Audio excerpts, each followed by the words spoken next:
एक पहलवान उसमें ऐसा था कि सबको पटक देता था, किसी को हाथ लगने नहीं दे। जो भी जाए मैदान में सबको उठा के पटक के चित कर दे, जीत जाए बेचारा, नहीं जीत पाए। सब गांव में एक आदमी था जो हट्टा कट्टा मोटा था। उनको पता चला कि सब पहलवान के बाहर से पहलवान आया, सबको उठा के पटक दिया, सबको पटक पटक के मार दिया, कोई इनसे जीत नहीं पाया। उनको पता चला तो वह गया उस पहलवान के पास, कहा कि देखो मैंने सुना है कि तुम सबको पहलवानी में पटक दिए हो, सबको चित कर दिए हो, जीत गए हो। कहाँ जीत गए हैं?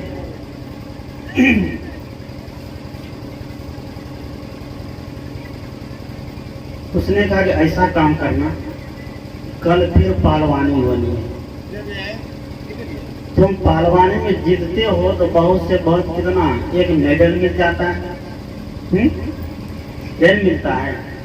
एक मेडल बहुत से बहुत कितना होगा, 1000-2000 का होगा। कल अगर तुम मुझे जिता दिए तो मैं तुमको 1 लाख रुपया दूंगा। कितना?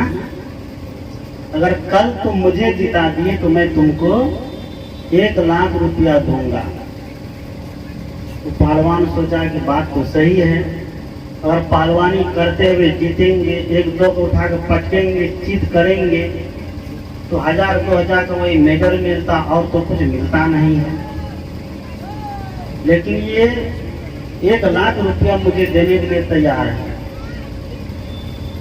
कोई बात नहीं, कल इसको हम जिता देते हैं। उसने कहा कि कल तुम मुझे जिता देना तो मैं तुमको 1 लाख रुपया दूंगा। तो तैयार हो गया, कहा ठीक है, कल आपकी जीत होगी, हम हार जाएंगे।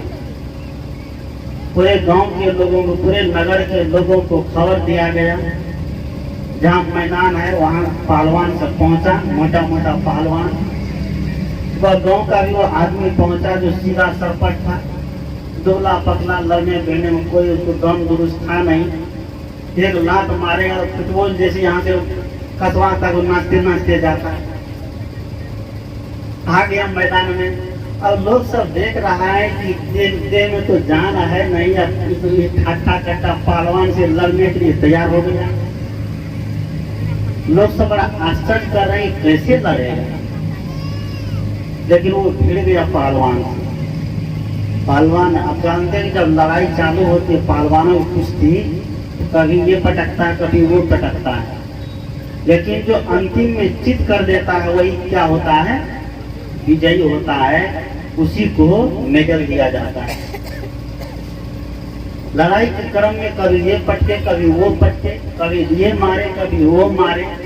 ऐसा होते होते घंटा को घंटा में अंतिम में क्या किया, गांव का जो दुबला पतला आदमी था जो हजारों पहलवान को पटक चुका था, उसको क्या क्या उठा के पटक करके चीत कर दिया और सब ताली बजा दिया। जितने लोग बैठे थे सब क्या किया, ताली बजा दिया। उनकी जीत हो गई, गांव का पहलवान जीत गया, गांव का पहलवान जीत गया। सब आश्चर्य करने लग गया कि कैसे ये जीत गए, तो कभी जीतने वाला नहीं था। लेकिन बात तो पहले से ही फिट हो गई, बात पहले से ही फिट हो गई थी। पहलवान ने कहा कि तुम मुझे जिता दोगे तो कितना देंगे, 1 लाख रुपये देंगे। कौन 1000-2000 में बैठा रहेगा, बैठेगा नहीं बैठेगा। जब गांव के पहलवान की जीत हो गई, बाहर का पहलवान हार गया। जितने के बाद जब घर पर गया तो बाहर का पहलवान कहा था गांव के पहलवान से, देखो भाई हम तो तुमको जिता दिए, तुम जीत गए, अब मेरा 1 लाख रुपया दे दो। रुपया देगा कि नहीं देगा? जीता दिया तो 1 लाख रुपया तो देना पड़ेगा। गांव के पहलवान ने कहा कि कौन सी 1 लाख रुपया, कहा तुम तो बोले थे हमको जिता देंगे, दोगे तो हम 1 लाख रुपया देंगे, हम तो तुमको जिता दिए, दो 1 लाख रुपया। गांव का पहलवान ने कहा यह भी एक कुश्ती का दौर था, दौर क्या था, यह भी कुश्ती का दौर था। तुम बहुत दौर जानते थे लड़ने के लिए, पटकने के लिए, लेकिन हमने भी एक दाव का प्रयोग किया। कौन सा दाव? लोभ दिया। और लोभ जब दिया तो बस तुम क्या हो गए, हमारे बस में हो गए। अरे हमको दाव का प्रयोग करके कुश्ती में जीतना था, हम तुमको पटक दिए, तुमको हरा दिए, सबके सामने में दिखा दिए कि हाँ गाँव का पहलवान है, बाहर के मोटे ताजे पहलवान को पटक दिया। हमने अपना दाव का प्रयोग किया। तुम पैसा कौन सा मांग, नहीं मिलेगा रुपया, तुम्हें कुछ नहीं मिलेगा। बेचारा बाहर का पहलवान ठन ठन गोपाल रह गया, चुपचाप देखते रह गया। दाव का प्रयोग करके बाहर के पहलवान ने क्या किया, गांव घर का ही पहलवान उनको फटक दिया। जरूर कहते हैं कि दुनिया में ऐसे ही दाव पेच रखे रहते हैं, चलते रहते हैं, लेकिन संत के पास, गुरु के पास कोई दाव पेच नहीं चलता है और कोई दाव पेच काम करने वाला नहीं है। गांव में देखिए, समाज में देखिए, दाव पेच दिखाने वाला आता है, जादू दिखाने वाला आता है, तमाशा दिखाने वाला आता है, होता है ना। गांव गांव में ओझा घूमता है, बैगा घूमता है, अंगूठी बेचने वाला घूमता है, तो कहता है कि आइए अंगूठी पहन लोगे तुम्हारा शनि ग्रह क्या हो जाएगा, ठीक हो जाएगा, शनि ग्रह का मामला रात साफ हो जाएगा। ये अंगूठी तुम खरीद लिए तो तुम्हारे घर में सोना ही सोना बरसेगा। भाई जब उस अंगूठी को खरीद लेने से हमारे घर में सोना बरसेगा, तुम फिर बेच क्यों रहे हो? अगर अंगूठी पहन लेने से कोई अमीर हो जाएगा तो अंगूठी बेचने वाला आज तक अमीर क्यों नहीं हुआ, इसका पर कभी विचार किए? ये कोई विचार नहीं किए। झूठे से खरीद लेते हैं 200-400 रुपये अंगूठी और अंगुली बांधते रहते हैं, साल भर हो गया, 2 साल हो गया, अभी तक जहाँ के वहीं बने हुए। सदगुरु कहते हैं ये बाहर के लोग दाव का प्रयोग करके पैसा कमाना जानता है, अपना धंधा चलाना जानता है। संत गुरु के पास ऐसा ठगने वाला कोई दाव नहीं होता है। संत के शरण में जो व्यक्ति जाते हैं, सत्संग के स्थल पर सत्संग में जो व्यक्ति बैठता है, उस व्यक्ति का पूरी तरीके से जीवन सुधार हो जाता है। इसे कहते हैं कि सत सुधराई सत संगति पाई। गोस्वामी तुलसी ने कहा कि सत को अगर सत्संग मिल जाए, संग मिल जाए, तो वो क्या हो जाता है, सुधर जाता है। आज भगवानों की बड़ी पूजा होती है हमारे देश में, तो सारे भगवान संत के शरण में जाकर के अपने जीवन को सुधारा, सत्संग में जाकर के अपने जीवन को समझा है। जितने भगवान लोग हैं, जितने देवी और देवता लोग हैं, कहते हैं कि जहाँ पर सत्संग होता है वहाँ पर भगवान लोग भी आकर के उस जगह की मिट्टी को अपने मस्तक पर लगाते हैं। इसलिए लगाते हैं कि यहाँ पर साधु महात्मा का सत्संग होने के नाते ये जगह क्या हो गई है, पवित्र हो गई है। भगवान भोलेनाथ के बारे में कहते हैं, इस सावन का महीना में देखिए, बोल बम चढ़ कमरिया शिव के धाम, जिधर देखिए उधर बोले बम। 11 महीना 1 महीना बोले बम, 11 महीना तोले कम।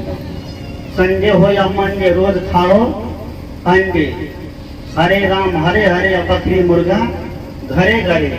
न खाना सुधरा है, न पीना सुधरा है, न जीना सुधरा है। झूठे से भगवान का नाम का इतना गुणगान कर रहे हैं। भगवान का नाम का लेने मतलब है कि जीवन में सुधार होना चाहिए कि नहीं, जीवन में सुधार होना चाहिए। भोलेनाथ एक रास्ते से जा रहे थे, साथ में पार्वती थी, पार्वती मैया थी। भोलेनाथ जा रहे थे, जाते जाते एक जगह भोलेनाथ रुक करके वहां की मिट्टी को उठाया और मिट्टी ले करके अपने मस्तक पर लगाने लग गए। पार्वती मैया ने देखा कि ये क्या कर रहे हैं। उसने कहा कि आपकी तो यही आदत है, जहाँ तहाँ की मिट्टी लगाते रहना, भभूत लगाते रहना, बढ़िया शरीर को गंदा करते रहना, ये कहाँ के तरीका है।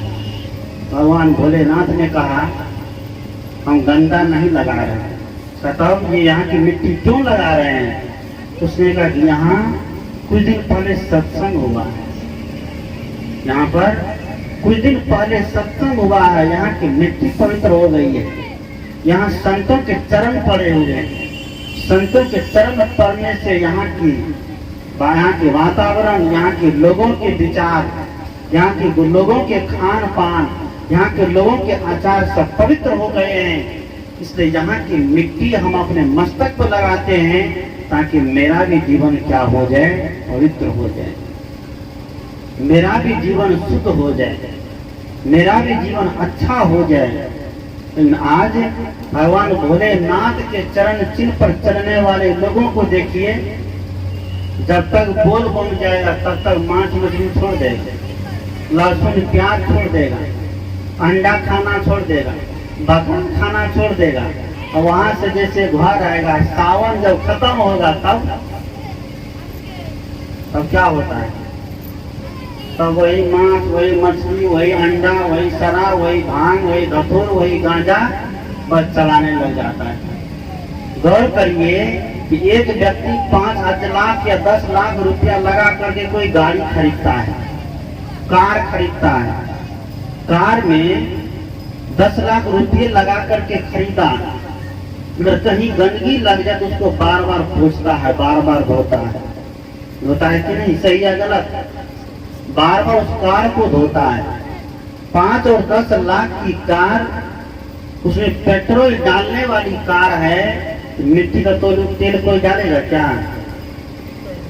बड़ियों गाँव सब डालता है, नहीं डालते, कोई नहीं डालेगा। पेट्रोल वाली कार में मिट्टी का तेल या डीजल कोई भी व्यक्ति नहीं डालेगा। क्यों? उनको पता है कि पेट्रोल की कार में मिट्टी का तेल या डीजल डालेंगे तो कार क्या हो जाएगी? खराब हो जाएगी, इंजन खराब हो जाएगा, इंजन फिर सक्सेस नहीं हो पाएगा। इसलिए पेट्रोल वाली गाड़ी में डीजल और केरोसिन तेल नहीं डाल सकता है, जो 5 और 10 लाख की है।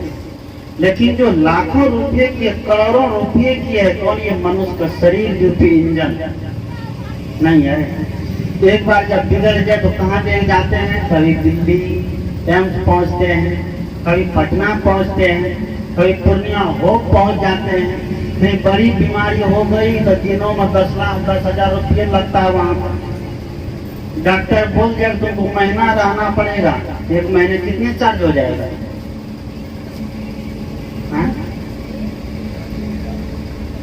30 लाख रुपया होगा ना, 1 महीने का 30 लाख रुपया तो वहाँ लोग दे देता है। किसके लिए?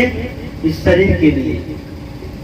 इतना रुपया लगा करके शरीर को ठीक करता है, वहां से जब आता है तो फिर क्या डालता है? वही शराब डालता है, वही गांजा डालता है। मंदिर में जाते हैं तो भोला बाबा भोलेनाथ के सामने अगरबत्ती जलाते हैं, दीपक जलाते हैं, लड्डू चढ़ाते हैं, पेड़ा चढ़ाते हैं, और वहां से जब लौट करके आता है तो अपना मंदिर में क्या डालता है? दारू डालता है, गांजा डालता है, शराब डालता है, भांग हफीम डालता है। तो कहते हैं ये भोला बाबा भोलेनाथ का क्या है? चढ़ोवा है।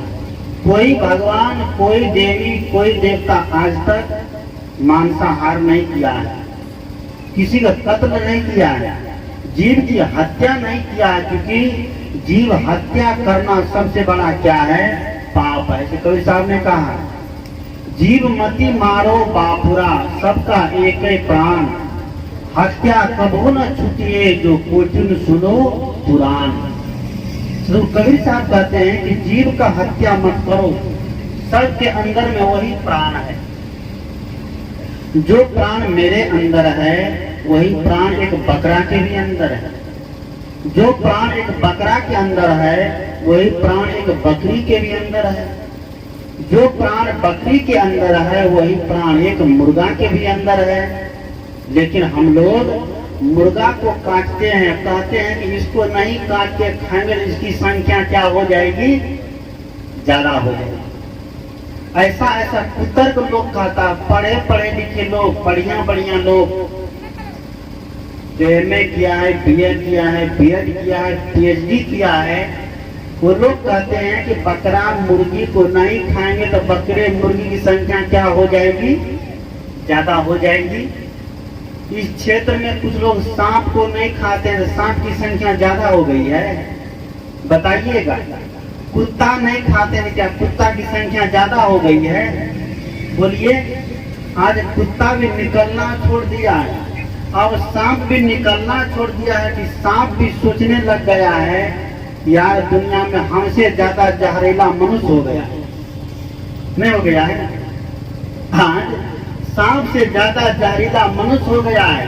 एक जगह कहते हैं कि हॉस्पिटल में बोर्ड लगा हुआ था और उस पर लिखा हुआ था कि एक आदमी को कुत्ता काटा है, इलाज चल रहा है, सही होने वाला है, सही हो जाएगा। दूसरी तरफ लिखा है कि एक आदमी को सांप काट लिया है, ट्रीटमेंट चल रहा है, वह भी सही हो जाएगा, बच जाएगा। और दूसरी तरफ बगल में लिखा होगा एक आदमी को आदमी ने काट लिया है, इलाज चल रही है, सही होने की कोई संभावना नहीं है। आदमी को आदमी काट लिया है लेकिन सही वो नहीं हो सकता। आदमी इतना जहरीला हो गया है। मैं कभी कभी सोचता हूँ कि सुग्गा को देखिए, सुग्गा क्या खाता है?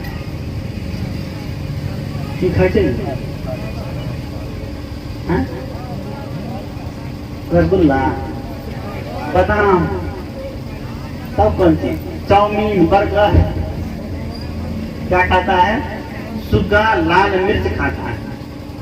लाल मिर्च उनको ज्यादा पसंद है, तोता को। और लाल मिर्च एकदम कड़वा होता है, एकदम बड़ा डरता है ना। एक महात्मा आया हमारे यहाँ, मिर्ची खाने में इतना माहिर था, साधारण मिर्ची दे 10-20 एक के बार में दबा दे, कुछ बुझगे नहीं, एकदम टकर दे खीरा की तरह।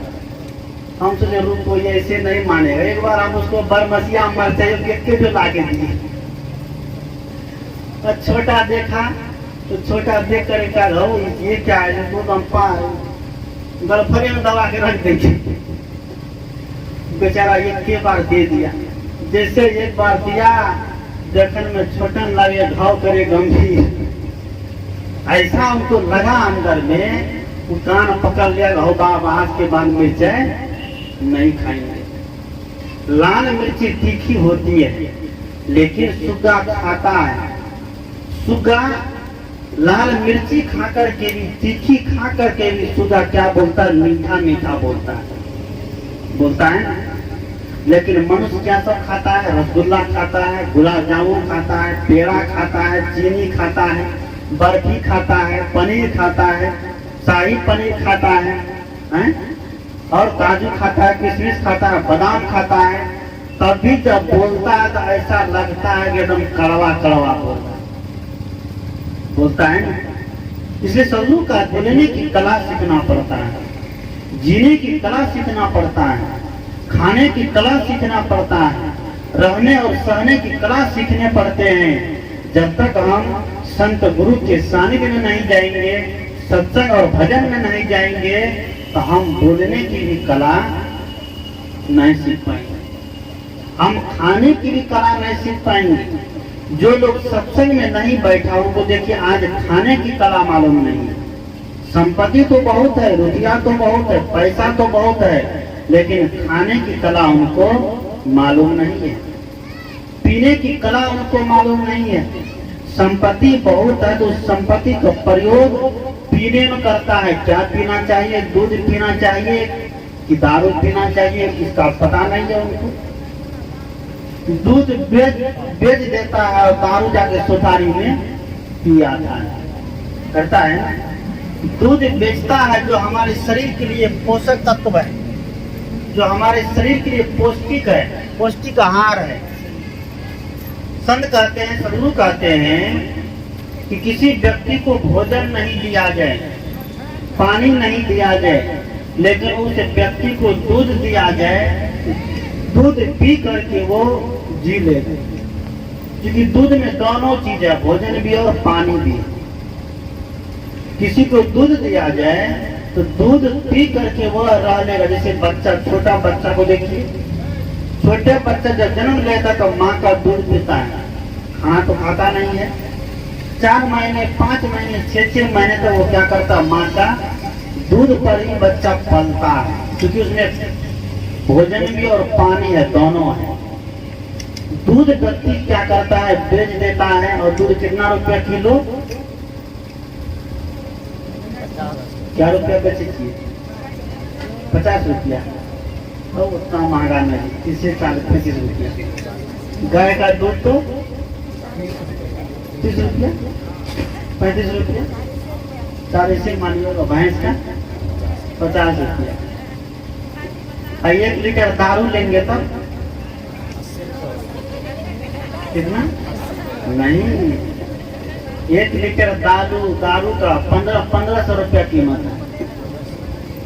कितना रुपया, 1 लीटर, 1 बोतल दारू 1500 रुपये मिलता है, बढ़िया दारू जो आता है। ये सब की बात नहीं है, पौवा तौवा महुआ तो ये सब की बात नहीं। 1500 रुपये में 1 बोतल दारू मिलता है, लेकिन व्यक्ति क्या करता है, उसको खरीद करके पीता है। क्यों कि सत्संग का आधार उनको नहीं मिला, संत का आधार उसको नहीं मिले। कबीर साहब ने कहा कि संत न होते संसार में जड़ी मरता संसार। अगर संसार में संत नहीं होते तो ये दुनिया अभी कहाँ होती। आज मनुष्य को खाने के लिए तैयार रहता है। मनुष्य को भी खा जाता है, बकरा मुर्गी को कौन पूछता है, मनुष्य को खा जाता है। कीर्तन में लिखा है कि आज आदमी की शक्ति से और डर रहा है आदमी को मार कर घर भर रहा आदमी ही मारता और मर रहा आदमी, समझ कुछ आता नहीं क्या कर रहा है आदमी। एक दिन तूफान कम हो जाएगा, खुद ब खुद पाषाण नाम हो जाएगा, स्वर्ग चुनेगा धरा के बरचरण आदमी, जब आदमी हो जाएगा। आदमी शकल में है, अकल में आदमी नहीं है। आकृति में मनुष्य है, लेकिन प्रकृति से मनुष्य नहीं है। आकृति मनुष्य हो जाए और प्रकृति उनकी मनुष्य की न होगी तो क्या मनुष्य कहलाएगा, नहीं कहलाएगा। शकल उनका मनुष्य का हो जाए, लेकिन अकल मनुष्य का नहीं होगा तो चाहे कितना भी धर्म कर ले, कर्म कर ले, कितना भी कुछ कर ले, कितना भी परोपकार कर ले, जब तक उनका व्यवहार नहीं सुधरेगा, जब तक उनका विचार नहीं सुधरेगा, जब तक उनका खान पान नहीं सुधरेगा, तब तक वह मनुष्य कहलाने के योग नहीं है। तो कवि साहब कहते हैं कि मानुष तेरा क्या, मानुष तेरा गुण बड़ा, मानस न आवे काज, हार न होते आवरण, त्वचा न बाजन बाज। सदगुरु कहते हैं कि मनुष्य के केवल गुण की विशेषता है। पशु पक्षी जब मरता है तो उनके चाम काम में आ जाता है। ये मारवाड़ी भजन है, क्या भजन है, नर खरी चाम काम नहीं आवे, बनजर हो ये अंगारा, जो बन दिन पावना दिन चारा, गर्भ करे सोगी बारा, जो बन दिन पावना दिन चारा। क्या कहते हैं, नर थारी चाम काम नहीं आवे। ये नर तुम्हारा चाम जो है काम आने वाला नहीं है। ये क्या होगा, जल करके अंगार बन जाएगा, राख बन जाएगा। पशु के चाम के क्या क्या बनते, जूते बन जाते हैं। ढोलक जो बज रहा है, ढोलक बज जाता है, उनसे हारमोनियम बज जाता है, और बहुत सारे काम चाम के होते हैं, लेकिन मनुष्य का चाम का कोई काम नहीं। जैसे मनुष्य का शरीर छूटता है, बस तुरंत कहते हैं कि ले चलो ले चलो ले चलो, गारो फेंको चाहे जलाओ, शमशान रे सांवरिया, जो पड़ी की सुरसर धार रे मैदान रे सांवरिया। मरने के बाद इस शरीर को तुरंत लोग क्या करता, ले जाकर के कोई गाड़ देता, कोई जला देता, कोई दफना देता। यही करते हैं। मरने के बाद, शरीर छूटने के बाद इस शरीर की 3 गति, चाहे गाड़ दीजिए, चाहे फेंक दीजिए, चाहे जला दीजिए। लेकिन यहाँ पर फेंकने का प्रचलन कब है, कम है हमारे हिंदू समाज में। बहुत जगह शरीर को खुले में छोड़ देता है, पेड़ पर ले जाके छोड़ देता है, पानी में फेंक देता है। लेकिन हमारे यहाँ इस शरीर को अच्छी विधि से नियम पूर्वक या तो दफना देता है या तो जला देता है। क्योंकि मनुष्य का शरीर है, मनुष्य के शरीर को फेंक नहीं सकते हैं, खुले में छोड़ नहीं सकते हैं, इनकी अवहेलना हो। इसलिए हमारे मनुष्यों ने, हमारे विवेकी संतों ने इस शरीर को या तो जलाने का या तो गाड़ने का विधान किया। सदगुरु कहते हैं, गारो फेंको चाहे जलाओ शमशान रे सांवरिया, जो पड़ी थी सुरसर धार रे मैदान रे सांवरिया। ये शरीर एक दिन जब छूट जाता है तो इसको गाड़ देता है मिट्टी के अंदर और जला दिया जाता है। इनका काम कोई काम में लगने वाला नहीं है, लेकिन तब पर भी व्यक्ति, चाहे स्त्री हो चाहे पुरुष हो, चाहे बच्चे हो चाहे बूढ़े हो, इस शरीर की सुंदरता को बड़ा ही एकदम अकड़ता है, सुंदर देख करके बड़ा एकदम गर्व करता, बड़ा अहंकार करता, हम इतने सुंदर हैं। संत ने लिखा कि देख जवानी भूल मत जाना, 2 दिन की है भाई। अपनी जवानी को देख करके भूल मत जाइए, कहा कि जवानी 2 दिन की है। देखते देखते बाल पकने लग जाते हैं, तो कैसे बाल पकने लगे इसका कोई लेखा जोखा हमारे आपके पास नहीं है।